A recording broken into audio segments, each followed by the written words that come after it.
turnout. Y'all are really, really cool. So thanks for being with us. We're almost at 60 people. That's really wonderful. So just a quick agenda. I'll pace through this, and then I'm going to turn it over to the presenter. We're going to do just a quick welcome and go through kind of what the housekeeping rules are. Um, we're going to talk about what the results are and discuss. I put out a graphic. Hopefully you got that. If you don't, send me a note and I'll make sure you get it. There's a graphic that has the results for each day and the overall people tested, which was around 1293, and then however many of those tested positive. And so we'll talk about that in a lot more detail. And then we're going to also discuss what our follow-up plan is. What is it that we're doing with patients that tested positive? What services are we offering them? How are we staying in touch with them? And then have some Q and R. We call it Q and R because sometimes we don't have the answer.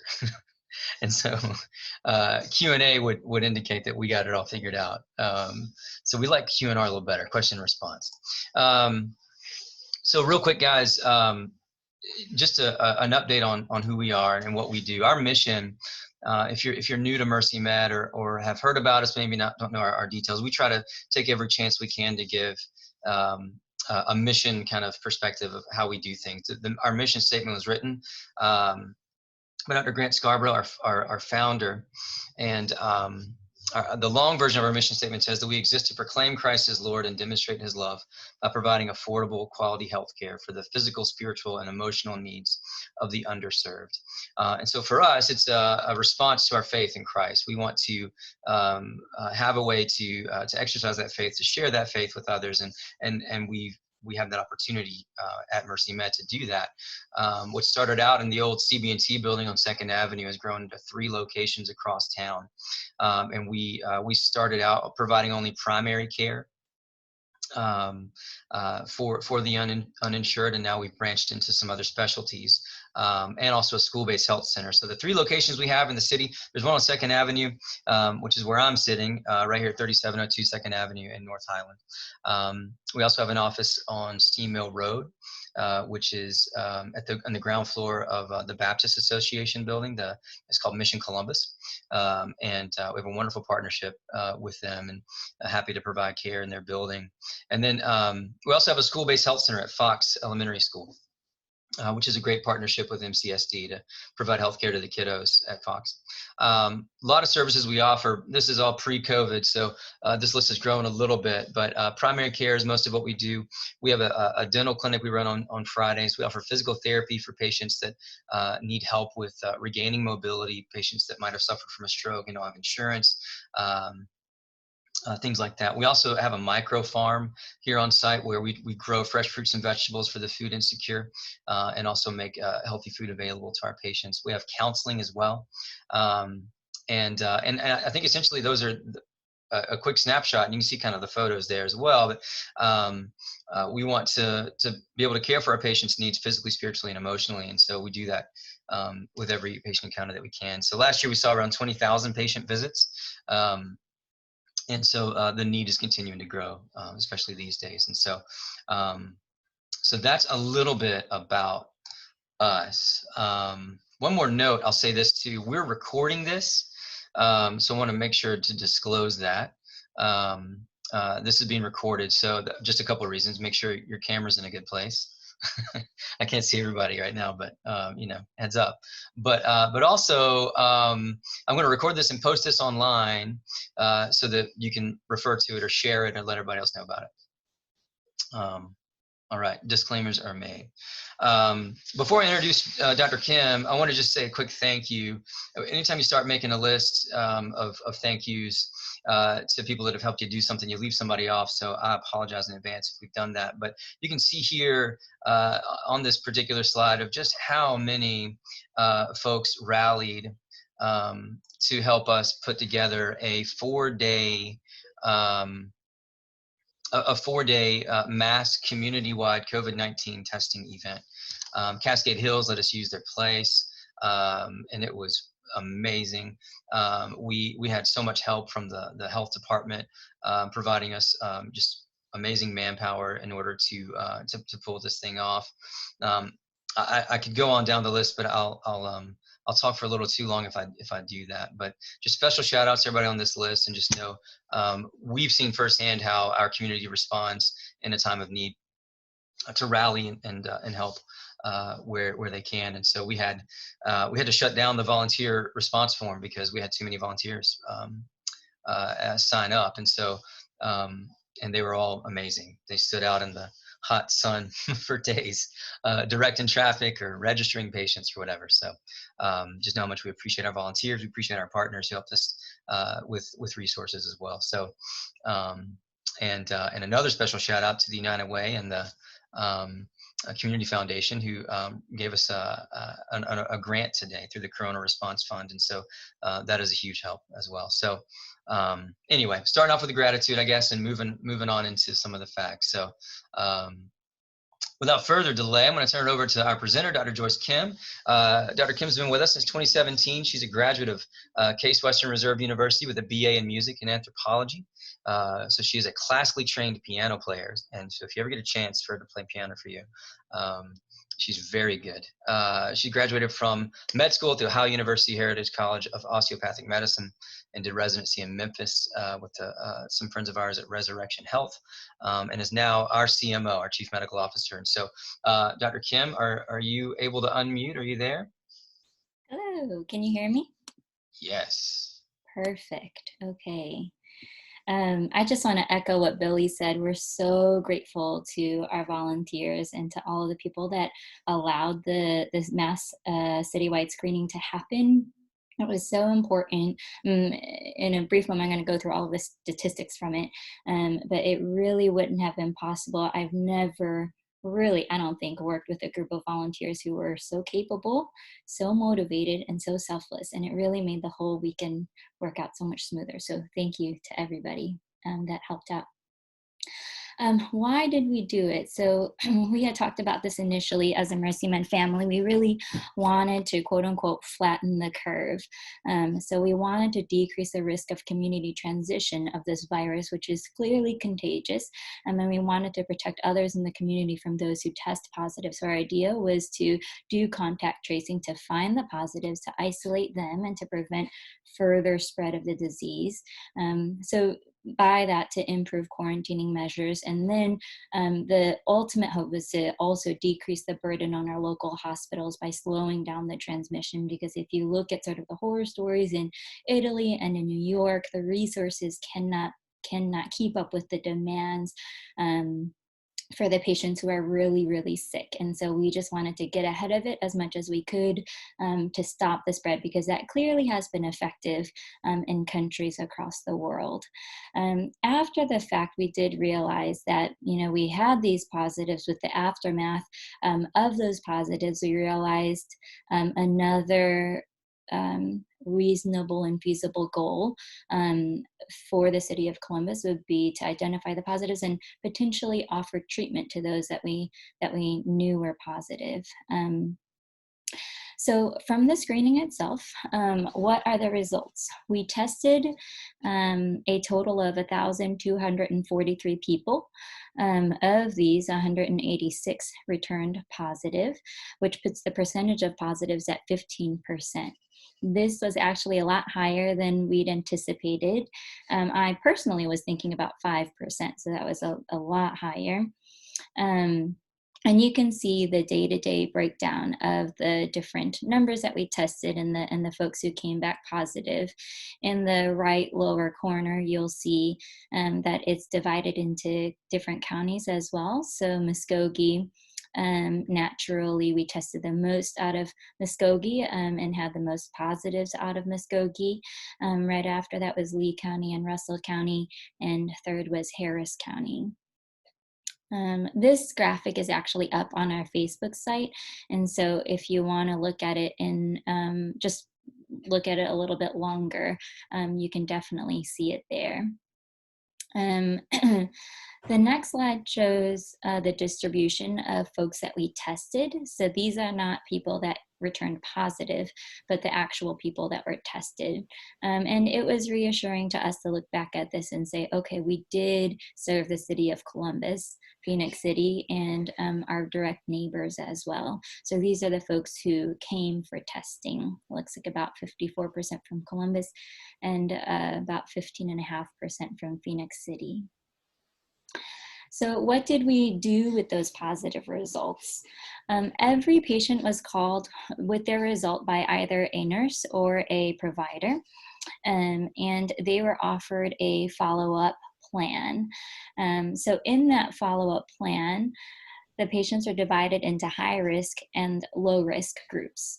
High risk groups we defined through certain clinical and age parameters. So being over the age of 60 automatically put you in a high risk group, and then underlying health conditions, not multiple, but even just singularly diabetes, high blood pressure, cholesterol, heart disease, lung disease, kidney disease, even having just one of those things put people into the high risk group. Those high risk group patients were then offered a follow-up visit that included actual clinic visits here. So there's a portion of our clinic that Ben Gordy's construction company was able to wall off using some really fancy plastic material called zip walls. And we were able to see those patients through April 10th to April 15th. So they were offered 2 clinic visits discussing the possibility of medication use, daily phone calls by our nurse and volunteer nurses, and repeat testing at day 10. Our low risk individuals were anybody that didn't fit into the high risk category, and they were offered daily phone calls, and these are being completed by Mercer Medical students. And the phone calls for either high risk and low risk groups includes an assessment of your clinical status. So we're asking about fever, oxygen level, if they have a pulse oximeter, cough, shortness of breath, chest pain, inability to smell, inability to taste, and decreased appetite. And also about some prayer, social, and emotional needs. So we want to make sure that we're caring for our patients in a 3-dimensional way, and that's also been included in the call script for those who are making those phone calls. So who actually participated in this follow-up plan, which is still ongoing, so it's not past tense, but who is participating in it? We have 144 positive patients of the 186 that enrolled in the follow-up plan. Of those, 108 have been seen in the clinic for the past 5 days, and of the 144, 36 were considered low risk enough and were not having very prominent symptoms, and so they've been being called daily by medical students. Of the original 186, 36 positive patients opted out of the follow-up plan. And this says 6 could not be reached. I should clarify, 6 could not be reached about the follow-up plan.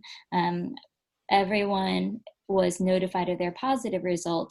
There was just one patient whose contact information was inaccurate and could not be notified. If you could go to the next slide, Billy. Thank you.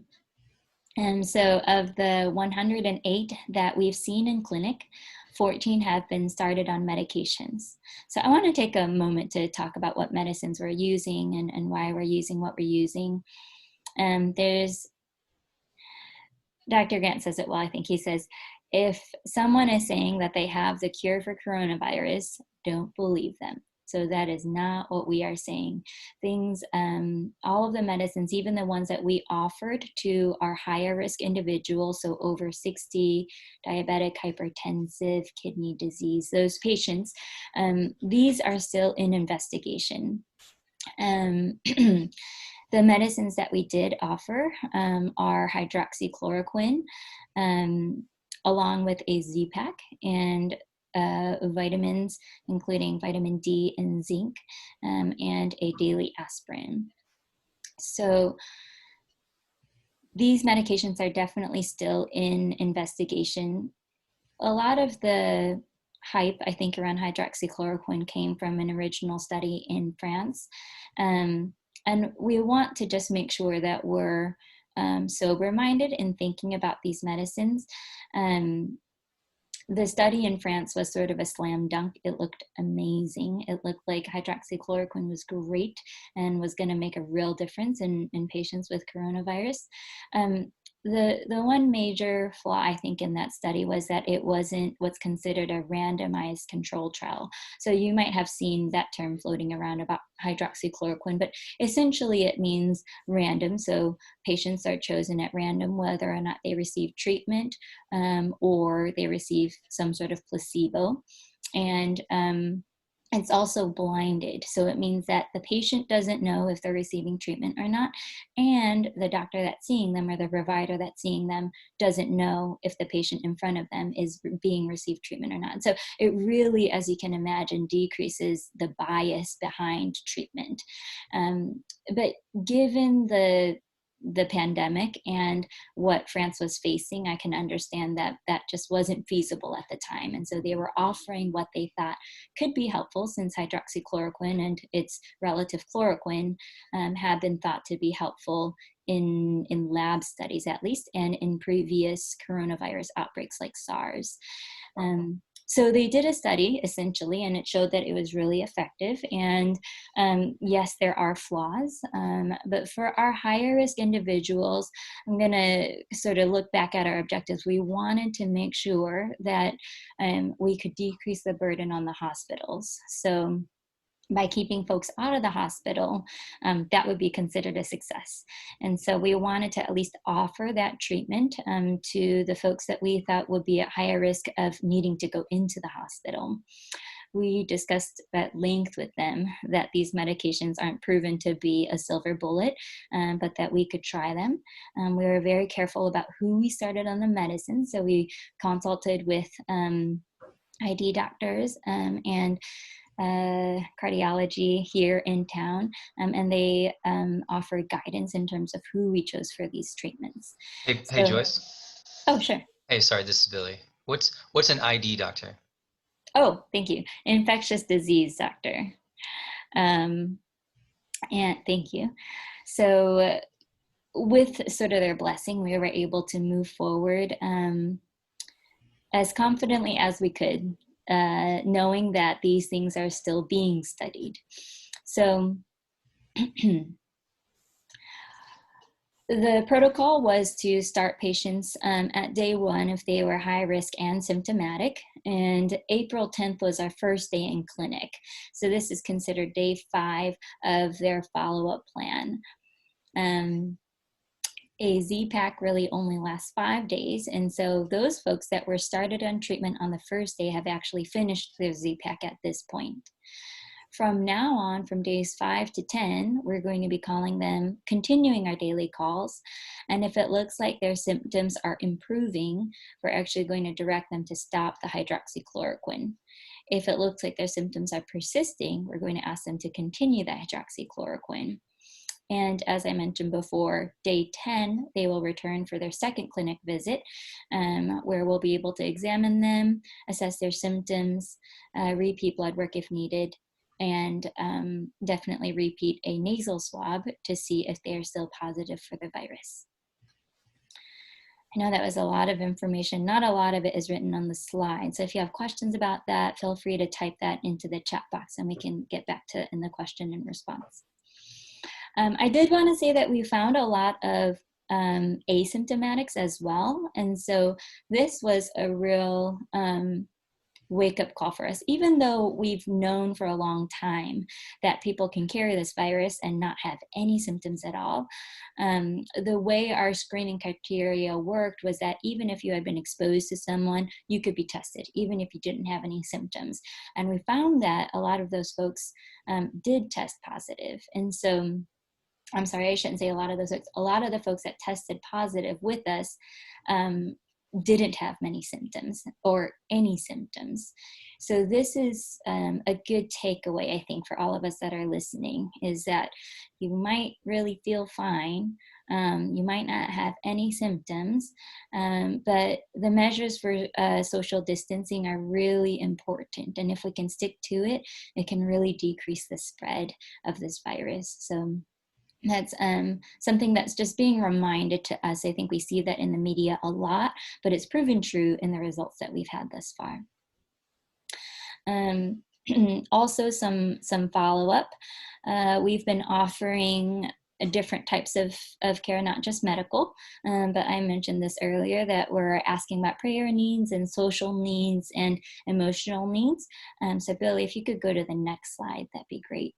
7 of the patients that we've been calling on a daily basis have been reached by our pastoral counselor, Jay Hearn. 16 patients have signed up total for Zoom calls that we're offering on Monday and Thursday by our counselor, Jean. And she said that the call that she had on Monday was really successful. She saw a lot of the folks involved. They were just grateful to be able to see the faces of others with coronavirus who live in this vicinity, not to feel as ostracized, and to have just a place to sort of talk about what's going on. Social services, 23 patients and their families were provided with resources. So 67 masks have been delivered, gloves, and 5 thermometers. And that was done by Casey, one of our workers who really loves to love on our patients. So that's been really encouraging. Ran out of which one? I think someone is not on mute, so I would just advise all the listeners to put their mics on mute there. Some frequently asked questions that we're getting from our patients are mainly involving quarantine. So these are for those positive patients. How long do I have to stay in quarantine? And this is understandably a difficult question to answer, because a lot of the major bodies that are making these decisions are not on the same page either. So the CDC is probably the most liberal. They say for symptomatic patients, if you've, there are 3 qualifications you have to meet. So it has to have been at least 7 days from the onset of your symptoms. You have to have been fever-free for the last 72 hours or 3 days. And on the whole, your symptoms have to be getting better. If you meet all of those criteria, then you're considered okay to be released from quarantine. They do recommend that for the following 3 days, you do wear a mask whenever you go out into social areas, you maintain the 6 feet. So all of the things that we're already doing. The WHO has guidelines for those who are exposed and asymptomatic. So their guidelines are a little bit longer, and so I'm giving you the guidelines that we've been following.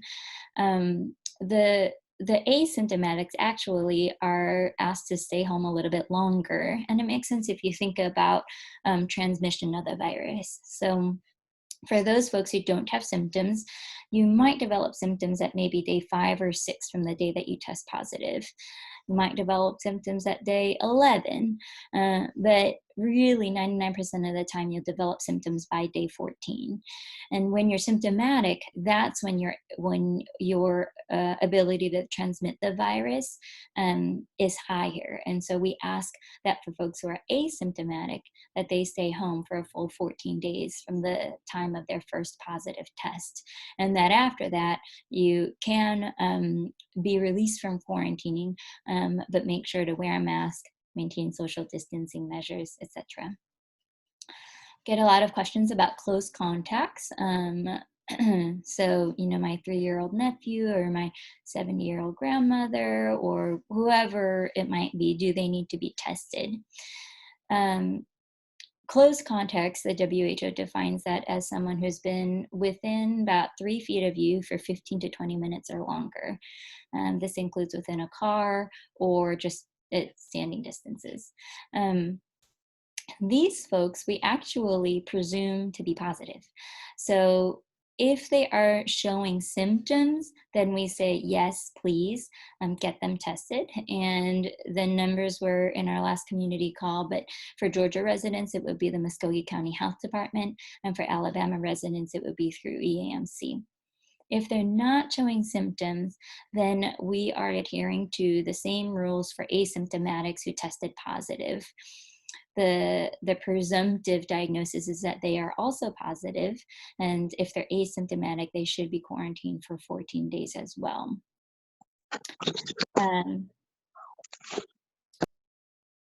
How do I practice quarantining? That's probably one of the third most common received questions that we receive. It really makes a difference. If you're living on your own, then it's actually not, it's not going to change the lives of the folks around you. We do ask that you don't go out to buy your own groceries, to pick up your own medicines, that family members or friends pick those up and bring them to you, to your doorstep. But if you do live with family members, to try and maintain quarantining measures, because we presume that they're positive, but we don't know. And so if we can maintain the distance, using your own bathroom, using your own room, making sure to clean off high touch areas of commonly shared spaces. So that might be the kitchen or the living room space, handles on faucets, handles on refrigerator doors, on handles on doors. All of those things ought to be cleaned right after use from the positive patient. So those are some of the most frequently asked questions that we're getting from my patients. Hopefully that was informative for you all as well. I think actually that's the end of the presentation in terms of the statistics that we have from what we found at the citywide screening. A lot of it is still in works, and so we're still waiting to see how our patients do, especially the 14 that have been started on medicines, and we are receiving texts on a daily basis from the medical students who are following up on these patients. So in the future, I think we'll have a more complete view, but that's what we have literally to date, April 15th. So if you have any questions, feel free to post those. All right. Hey, Joyce. Yes. This is Billy Holbrook. I'm gonna call an audible here, Matt. So if you'll let me know if you have a question, we'll just queue you up and let you guys take yourselves off mute one at a time. So Matt Swift has a question for you, Dr. Kim, and Matt, if you're there, go ahead and take it away. Okay, thank you, Doctor, and great job. We appreciate everything you and everybody down there are doing. It's really remarkable. Thank you so much. Thank you. My question really stems from yesterday. Governor Kemp said, in a sort of a discouraging way, that the surge he doesn't think for the state of Georgia is now going to come until May the 1st. And I just would like further clarification of what that means. In other words, does that mean that more and more people are continuing to catch this disease? Or does it mean that we're just not going to be able to get the test results done quick enough to find out that there are more people out there that have it than we thought? Or is it a combination of the two? Mm-hmm. Thank you. Mm-hmm. Yeah, that's a great question. I definitely think there are more people out there with the diagnosis with the virus than we're able to test. And thankfully, Columbus, is one city in Georgia that was able to perform citywide testing. So again, we were able to really locate the folks who are positive and prevent community transmission. But in a lot of places in Georgia, that hasn't been possible. And so when Governor Kemp talks about the peak being later on, unfortunately, I do think that is true. And we're just hoping that Columbus will be prepared for that by at least knowing 186 of our positives now in this area, sorry, not just Columbus, to be able to prevent that from happening. But there are a lot of counties outside of Muskogee, of Lee and Harris County, that were not fortunate enough to have testing like that. And so the positives are still there, and they don't know who they are. And so they are continuing to transmit the virus. Mm-hmm.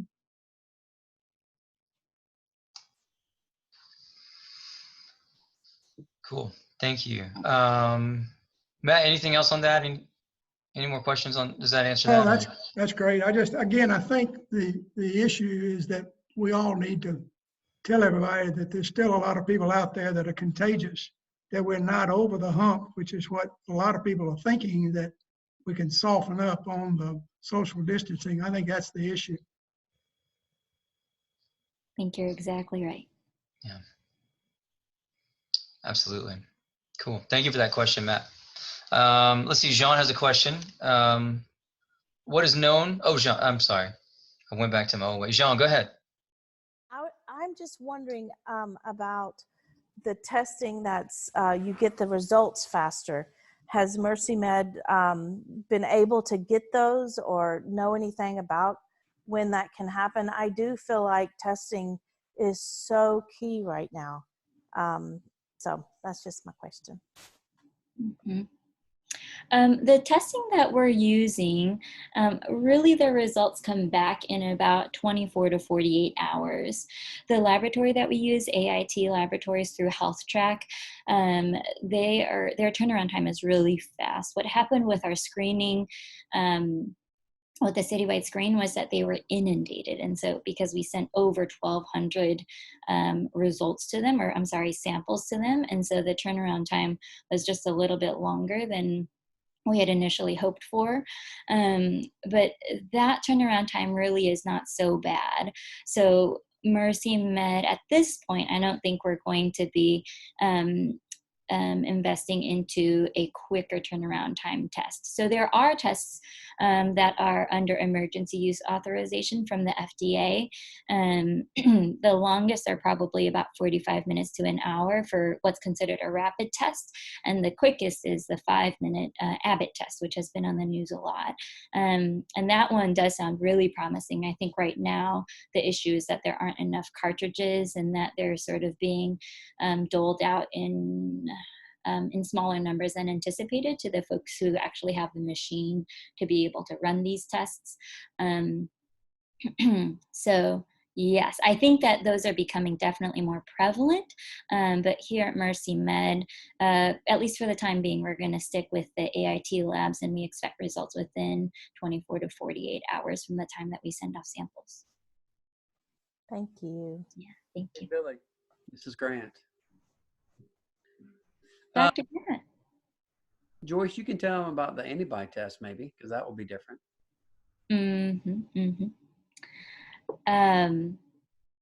Yes, so there is an antibody test. Most of these tests are not, they're not FDA approved. So they're not FDA approved, they're not EUA approved, emergency use authorization. So the FDA initially made those requirements very lax because the importance of finding out who might have antibodies to coronavirus was deemed high enough to allow these tests to come out. So there have been around 90 companies that have come out with antibody tests, and I think it'll be really helpful. I think it'll be really helpful in the long run. They're still in the working stages. So because there wasn't a lot of oversight about what could be used and what would be helpful, you'll probably seeing in the news a lot of information about the fact that some of these tests might be giving out false positives or false negatives, so on and so forth. We've partnered with a lab that we've used for a really long time called CLIA-Wave. They're based out of San Diego, and they have an antibody test that looks for IgG and IgM, and we trust their company and the products that they put out. So we're excited. We should be getting these, I think, next week or so, and all of those plans are still in the works. But essentially what we're going to be doing is getting a small blood stick, and from the blood we can see if your body has produced antibodies to coronavirus. There are two types of antibodies that the test will look for: IgG and IgM. IgM is an antibody that your body produces when it's fighting an infection. So in the midst of the battle, it produces it. And you can see that at about days 4 to 5 of infection, or 4 to 5 on day 4 to 5 of symptoms.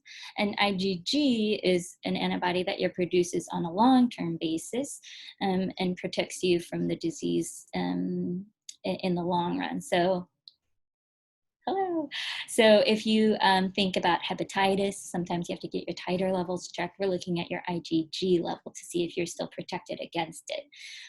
So that's what's coming down the pipeline. It will be really helpful to know if you've developed immunity to the virus, obviously on many different fronts, public health, but also personally. And can I go visit my 70-year-old grandmother who apparently has antibodies? So there's still a lot to be discovered about it, but it'll be exciting to see what happens here probably in the next 2 to 4 weeks, I think, in terms of antibody testing. Grant, did you have more to add about that? No. You're welcome. Glad I can help. Let's see. Okay, Rich Salino, are you there, Rich? I am. All right, Yes. go ahead. Yeah, I just had a question around just a rough percentage of those that tested over the 4-day period that were asymptomatic. That's a really good question. Okay, let me see if I can pull that up. Actually, the medical students have been doing an incredible job putting together all of this information. Hang tight with me. Hey, Joyce. I'm sorry, go ahead, Megan. Well, I did just count up from the initial reports of our symptoms when we first called them. So that was within, 2 to 5 days after they were tested. We had about 33 that were marked as asymptomatic. So about 18%. I will say as we've called them, there's quite a few that are saying their symptoms, have resolved by the time we're, like, even 2 days later when we're calling and checking in, their symptoms are better. They're feeling pretty well at that point. So that number's a little bit higher, the people who seem to be recovering kind of quickly. But initially, about 18% is what I counted up. And Thanks. Megan, is that 18% of those that tested positive? Yes. So it's about 3% of the people that came to get tested. So Rich, that was your question, right? Of Yeah. the people who drove in, of all the 1,293, how many of them would we consider asymptomatic? Is that your question? Yeah. And that's right. Mm-hmm. I don't know. I mean, we might could That's- look. I don't know if we have. Well, if the figure you gave, Megan, was, you said 33?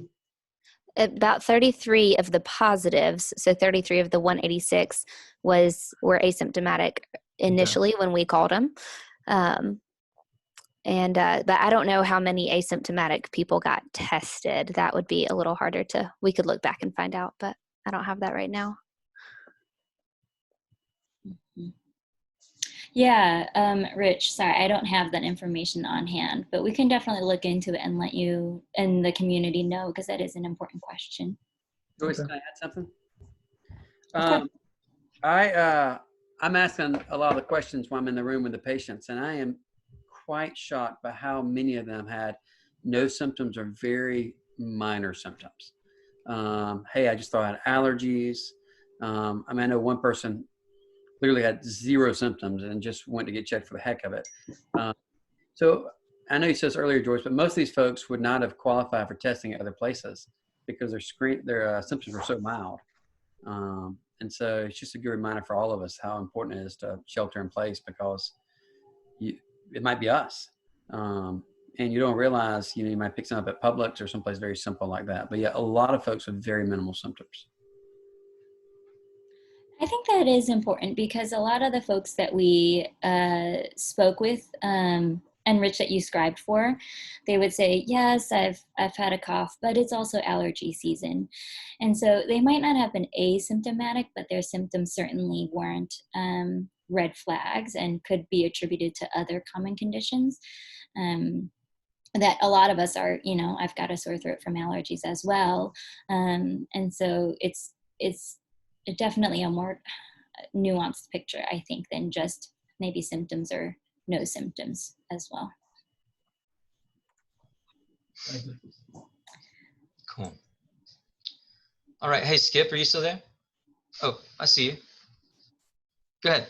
Yeah, I'm here. I was just going to see, I had two questions. What do mild symptoms look like? And then also, and Joyce, you may have touched on this just a little bit, but do we know why one person will get it and have mild symptoms and then somebody else will get it and get really, really sick? Grant, do you want to take up mild symptoms? I would just tell you all the symptoms I've heard. How about that? And it will freak you out because, like, I feel like I've had every single one of these symptoms since I've heard all these symptoms. But a lot of headaches, a lot of ear feeling full, a lot of congestion, sore throat, cough, shortness of breath, neck pain, a lot of chest pain. We feel like this virus goes laterally in your lungs and probably really irritates the pleural. So you're getting a lot of chest pains. You're getting a lot of abdominal pains. You're getting a lot of diarrhea. Not as much nausea and vomiting, but a few of those. A lot of folks complain of back pain. So really the symptoms are all across the board. So some people come in just complaining of just headache and diarrhea. Some people come in just complaining of back pain. Some people come in complaining. So it's a lot of different symptoms. You have also fever, body aches. Those are probably the main ones that I can remember from talking. Could you repeat your second question again, Skip? Yeah, I mean, just what is it that, one person will get it and have mild symptoms, the things Grant's describing, and then somebody else will get it and, get really, really sick or even die? Like, what do we know anything about why it affects one person one way and somebody else so much differently? Mm-hmm. I don't think I have a good answer for that. I don't think that the medical community, I should say, has a good answer for that yet. But hopefully there will be firmer answers as we see the virus continue. Yeah. One of the things Joyce kind of mentioned on earlier was just those risk factors too, that we're like, if we're focusing on treating folks who have underlying conditions or age is a factor. So usually those things are tending to point, obviously Skip, older folks or people who are already sick are much more likely to end up in the hospital. That's not to say young people can't, but the same things we see with what predisposes you to end up with pneumonia with the flu are being kind of similar risk factors.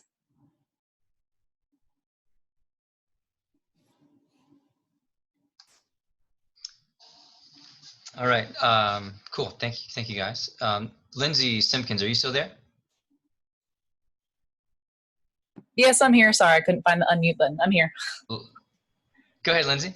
All right. So Joyce, Megan, Grant, anyone that knows, it's been going around the news a lot about this reactivation and just the sources seem unreliable. Do we have any kind of medical evidence about this or what is causing it? I haven't seen anything in terms of actual studies that have come out. I know Korea is starting an epidemiological study on those folks that did have the virus, a viral load initially and improved, and then have viral load again.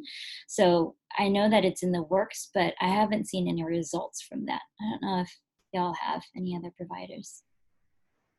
It's on the internet, so it must be true. That's initial thought. No, I as George said earlier, I think if anybody says they know anything confidently about this disease, I might not listen to them. I just think we're learning new stuff every day. So it does appear there's some reactivation that might happen, but I just don't think we've really determined exactly what yet.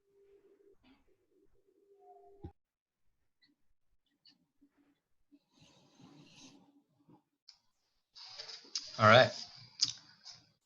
Thank you. I got I think we have a question next from Teddy Ussery. Thank you, Billy. I appreciate it. Y'all are doing a fabulous job. I just wanted to say thank you to everybody who's working hard. But I was just wondering, out of all the ones that tested and the ones that tested positive and possibly some of these that had these underlying conditions, was there anyone that was serious enough to be referred to the hospital or any more critical care? Or were they all more asymptomatic and mild?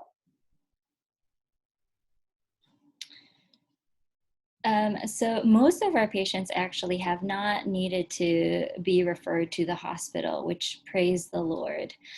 And I was just looking at one of the statistics from the WHO, but really critically ill is going to be less than 5% of folks that test positive worldwide.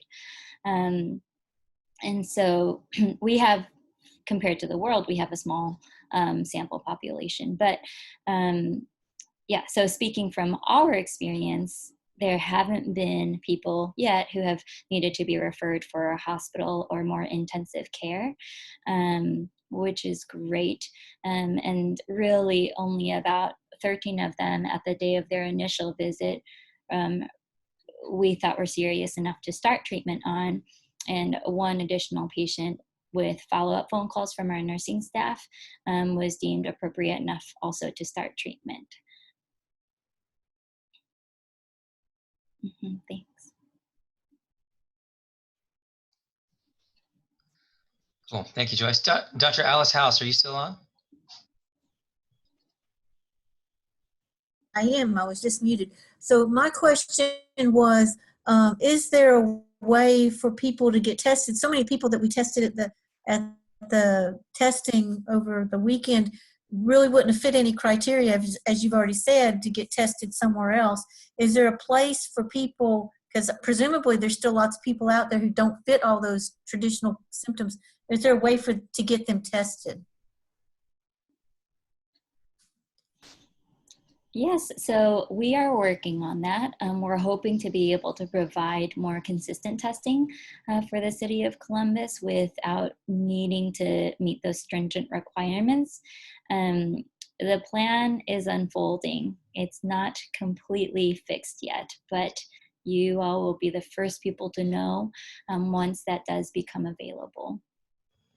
And I have a question for the audience. I was wondering if anybody from DPH was on the call that Mike could. They've been doing a lot of testing at their site as well. And I saw, I didn't read the article, but I saw an article in the paper that said the criteria for testing might be loosening some. Is that, can anybody speak to that on the line?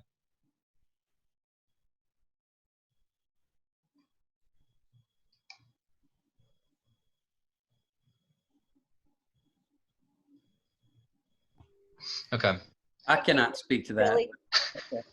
Yeah. It's Shannon Hardegree. Hey, Shannon. We received an email today that said that some of the criteria were changing, but I'm not exactly sure when that's going into place, if that starts today or later this week. I do know that they are supposed to be testing Monday through Saturday starting now. Oh, wow. That's great. And I was just going to add that the health department is a great partner for us. A lot with them. They had folks there swabbing with us for those 4 days, and she's really grateful for those guys. So thank y'all. Billy? Yes, Veronica. This is Veronica. To add on to what Shannon said, we did receive an email. We've been given word that possibly by the end of the week, possibly early next week, those criteria will be a little lessened here at DPH. Like she said, testing is Monday through Friday, 9 to 4, and Saturday, 9 to 1. Awesome. We appreciate the work y'all are doing. Thank you. Thank you for that update.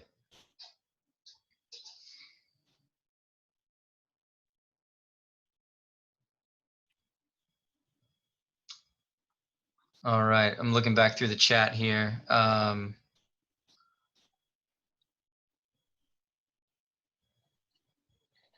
Jimmy Blanton, are you still on? Yes, sir. I'm here. All right, so do you want to ask your question?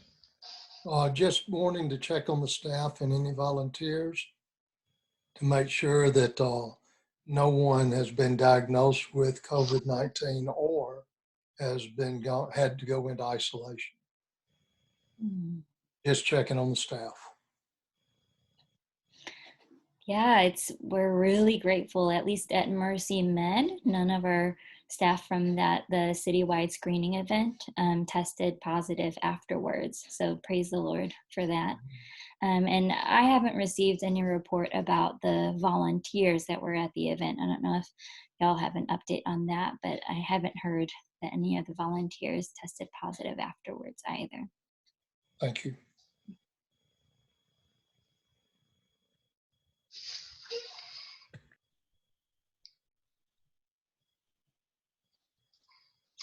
Looking back through, there's a question from, I think we kind of touched on this, but Joyce, I'll just put it out there again. Or I can see if they're still on the call. LG Stylo Force. I apologize for not knowing your name. I was wondering, do you want to ask your question? It says if about being after you've been treated, what are the chances? Hey Billy, it's Misha. Misha, go ahead. Hey, I just wanted to ask a question.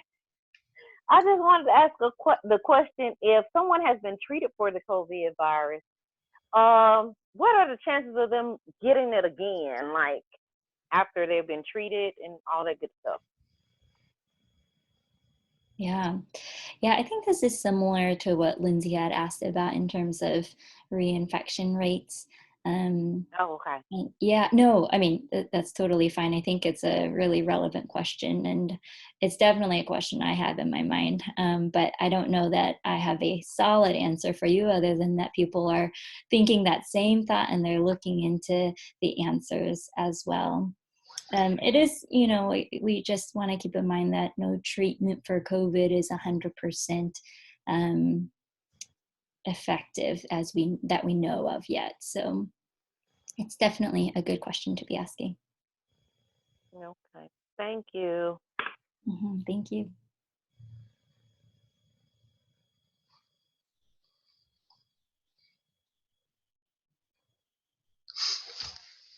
Okay. Beth, are you there? Oh, Beth doesn't have a microphone. I'll ask the question. She's asking about there's a difference in numbers between our report and the DPH report. And a specific example she gave is that Harris County numbers don't reflect the 19 cases reported from testing. We are aware of that, so I can speak to that. I've been speaking with Karen. I don't know if Karen's on the call, but Karen, if you are, go ahead and unmute. I'd love to talk with you. But Karen is the head nurse up at the Harris County office, and we were working on getting that information to her. I'm working with Dr. Hiltz to make sure she has the right information. Our method of communication, and Joyce Grant, y'all correct me if I'm wrong, but as soon as we get results back, they would get reported directly to DPH into the system, so that the system of record can be kind of there. So we were aware, actually became aware yesterday, that the Harris County numbers were off, and so that is being worked on, Beth, so that that number can get corrected. So it was just a I don't know if it was a breakdown in communication or what, but we're working on it to fix it and make sure the numbers are going to be correct for sure. Okay, good call. Good question. Caroline Hodge, are you there?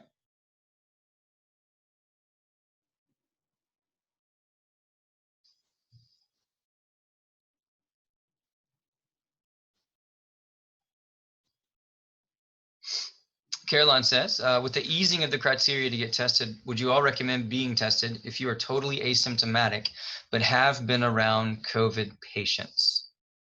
Question mark. Grant, I would say yes. That's in an ideal world with without a lack of testing kits. that would be the best answer. That I think is what has helped other countries mitigate the virus from spreading. I don't know if you have differing thoughts, Grant, or How long would you wait before you would get tested once you're exposed to that person, Dr. Kim? that is a good question. So yeah, because you can be negative initially. Yeah, and the WHO actually does state it's a little bit of a different scenario, but if you're symptomatic and you test negative, then they recommend actually getting retested if you're sick enough to be in the hospital 24 hours later, and that 2 negatives will really prove that you do not have it. But that's really for really sick people. Let me come back around. So how long after you've been exposed to the COVID positive patient should you be tested? This is an educated guess. Right. 4 to 5 days. What do you think?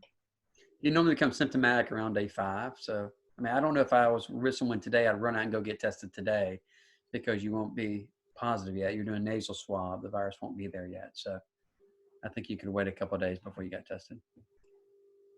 It's my educated guess. Can I add on that, not about testing, but just the criteria for, like, if you have a known exposure, and especially if you're a healthcare worker, I think hospitals are doing their best, but there are some CDC and WHO guidelines for when you're allowed to go back around patients, or if it's been a certain number of days without symptoms, what PPE to use, and to be definitely alerting your employers so that you're not, if you know you've been around somebody, you want to take some caution and potentially, stay at home at least until you know what your employer, especially as a healthcare worker, would want you to do.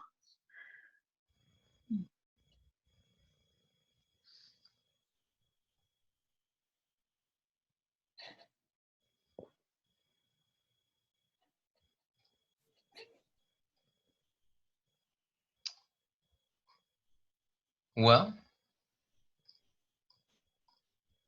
I'm looking back through. I hope I didn't skip a question. Last time we did one of these, I skipped a question. Megan, are you checking behind me? Yes, you haven't skipped any. Well, Dr. Scarborough, I'm turning it over to you. You close us out. Put a nice benediction on this for us. Give us a word of encouragement and send us on our way. And take it away. Well, first of all, I'm not sure if you can tell, but I'm starting a little mustache here, and I've heard rumors that this might be a way to help fight the coronavirus. It's like an extra filtration underneath your mask. So I'd encourage all the guys to start growing mustaches to help see if we can prevent the spread. I'm not sure if that's what you're looking for, Billy. I will tell you guys, I heard a really great devotion the other day. I'll just leave you with this, that Scott Carroll gave us. Today is Easter, the day after Easter, Jesus was dead. The disciples were not sure if what would happen to them. Would they be next? And they're behind locked doors, scared, afraid to go outside. And I feel like that's the way a lot of our friends and a lot of us feel as we are quarantined to our houses and or afraid of what might be happening. And in the midst of that scenario, Jesus didn't knock on the door. He just appeared behind the locked door with his disciples and said, "Peace be with you." And our hope for ourselves and for you is that you can know the peace of Christ, even behind locked doors and isolation, that you are never truly alone if you're in Christ. Whenever it says, "Do not fear," it's always followed because I am with you. And so our prayer and blessing for you guys is just know that Jesus can be with you even in isolation. You do not have to be afraid. I love the story of Jesus touching the man with leprosy. The men with leprosy were considered unclean, untouchable, and yet Jesus touched them. And if you're one of those patients who might have COVID, know that you're not unclean enough for Jesus to touch, that he can still touch you, that he can still be with you. You are not truly unclean at all. Jesus makes unclean things clean, and that's our hope. So I will just say a quick prayer. Billy, we'll be done. Is that good? All right. Father, we thank you for the city of Columbus. We thank you for the team. We thank you for the health department. We thank you for MercyMed. We thank you for all our friends. And Lord, we pray that you will be with us and that you will give us peace, that you will touch us, or that you will make us clean, and that we will know your presence. Thank you for this time. Thank you for Dr. Kim. Be with us, we pray, in Jesus' name. Amen.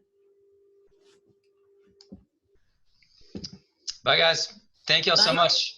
Have a good one. Bye-bye. Thank you. Appreciate it. Thank y'all.